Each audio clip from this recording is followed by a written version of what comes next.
Way out in the deserts of modern-day Iraq, you'll find the ghost of an ancient city called And nearly a century ago, deep beneath its sands, archaeologists stumbled upon one of the most haunting crime scenes in all of history. It's a mystery that's been 4,500 years in the making, and it all kicks off with one single chilling drawing. So this is it. This is the actual drawing made by the excavator Sir Leonard Woolley way back in the 1920s. It's pretty stark, isn't it?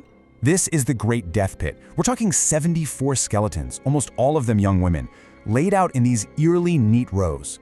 Now, they were found wearing these incredible treasures, gold, precious stones, but they were all in one mass grave, with no obvious king or queen they were meant to be serving. So for decades, everyone was asking the same thing. How on earth did they all die?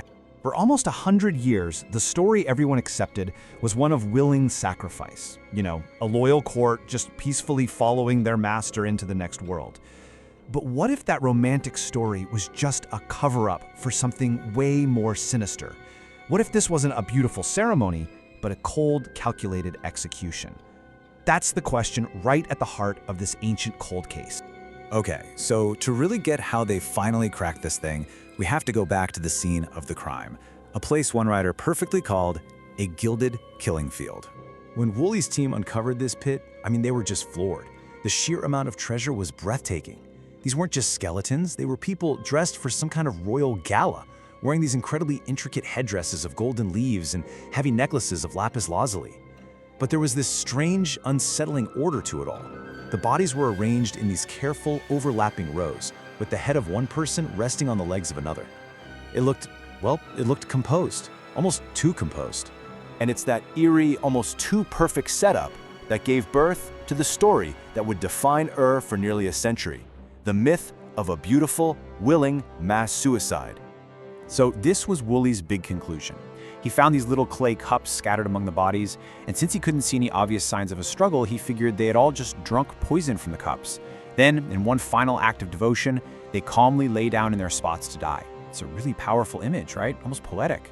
And it was definitely influenced by the romantic ideas of his time. And the artifacts themselves really helped sell this story.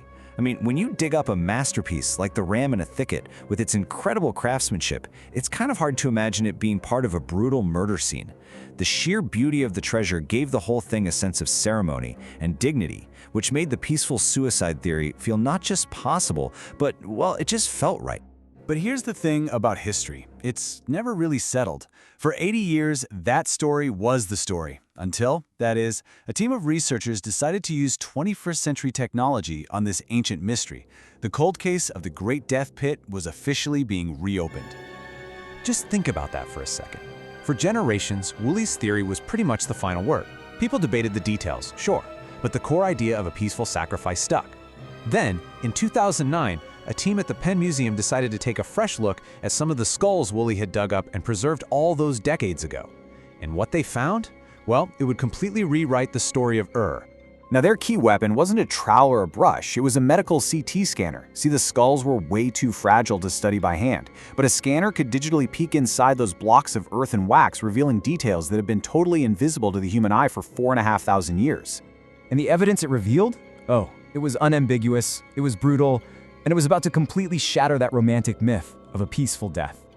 The difference between the myth and the reality is just stark. The whole idea of peaceful poison? Gone. The truth was blunt force trauma to the head. That calm self-sacrifice? Nope, it was a violent execution. The storybook ending was a total lie. And this is where the story gets really personal. This is one of the skulls they scanned. It belonged to a young woman, probably in her late teens. You can still see the gold and lapis jewelry she was wearing when she died. But the scans showed these clear, circular fractures, basically holes punched right through the bone. This wasn't poison, this was a death blow. And get this, the scientists could even identify the likely murder weapon. The trauma pointed to a hard, focused impact from a small, pointed instrument. And it just so happens that Woolley himself had found exactly that kind of weapon in the same cemetery, a copper battle axe with a sharp, lethal spike on one end. They had found the killer's signature. But then the CT scans revealed something even weirder, something nobody was expecting. They found traces of heating on the bones and particles of mercury sulfide. And the most likely reason for that? Preservation. Someone had treated the bodies to slow down decomposition, which means they weren't buried right away.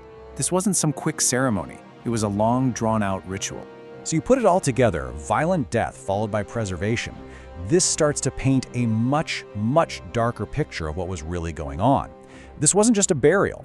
It was a performance, a kind of state-sponsored theater of cruelty. At the end of the day, this was all about power. By staging this elaborate, gruesome public ritual, the rulers of Ur weren't just trying to send some servants into the afterlife, they were sending a chilling message to the living. We have the power of life and death. Our authority is absolute. It was a horrifying spectacle designed to inspire both awe and terror, cementing the power of the state. And make no mistake, this was not random. This was meticulously choreographed. A close look at how the bodies were placed shows incredible planning. This wasn't a group of people just collapsing as poison took hold. The bodies were arranged in patterns, with those along the walls facing a different direction from those in the center.